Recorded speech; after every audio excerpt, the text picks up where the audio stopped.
की 15 ऑगस्ट 47लाच तू आमच्या देशात आलास, पण आल्या आल्या कळलं नाही कुठे गायब झालास. वाटलं होतं लगेच तू आमच्याही वस्तीत येशील, थोडा थोडा प्रकाश तुझा प्रत्येकाला देशील. प्रकाशाची आरास मांडू, तिरंगा उंचावर टांगू, तू आमच्याही वस्तीत आलास हे ओरडून ओरडून सांगू. पण कुठे काय गडबड झाली काहीच कळलं नाही, अजूनही आमच्या वस्तीतले दिवेच जळले नाहीत.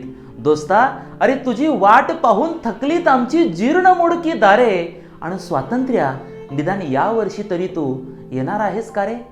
ठीक आहे, आमच्याकडे नाही आलास तरी आम्ही समजून घेऊ, सवयीप्रमाणे पुन्हा आम्ही अर्धपोटी राहू. पण स्वातंत्र्य, तुझ्यासाठी संसाराची माती केली ज्यांनी, तोफेच्या तोंडासमोर छाती केली ज्यांनी, तुझाच जय जयकार होता, मणी तुझा ध्यास होता, अंगामध्ये मस्ती होती, गळ्याभोवती फास होता, मानेभोवती फासाची दोरी घट्ट पडत होती, बायका पोरं केविलवाणी टाहो फोडून रडत होती. पण स्वातंत्र्य, तरी सुद्धा तुझ्यासाठी शहीद झाले सारे, निदान त्यांच्या घरी तरी तू जाऊन आलास का रे?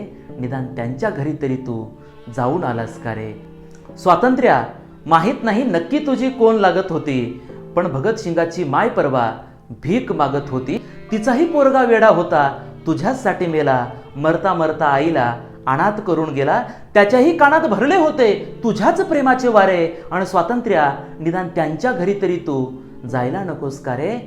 आज स्वातंत्र्य दिनाच्या या पवित्र क्षणी आपण फक्त भूतकाळाचा गौरव करत नाही, तर भविष्याची वाटचालही ठरवतो. नेहरूंच्या त्या कराराला खऱ्या अर्थानं पूर्ण करण्यासाठी आपण सर्वांनी मिळून एक समृद्ध, समावेशक आणि स्वावलंबी भारत घडवण्याचा संकल्प करूया.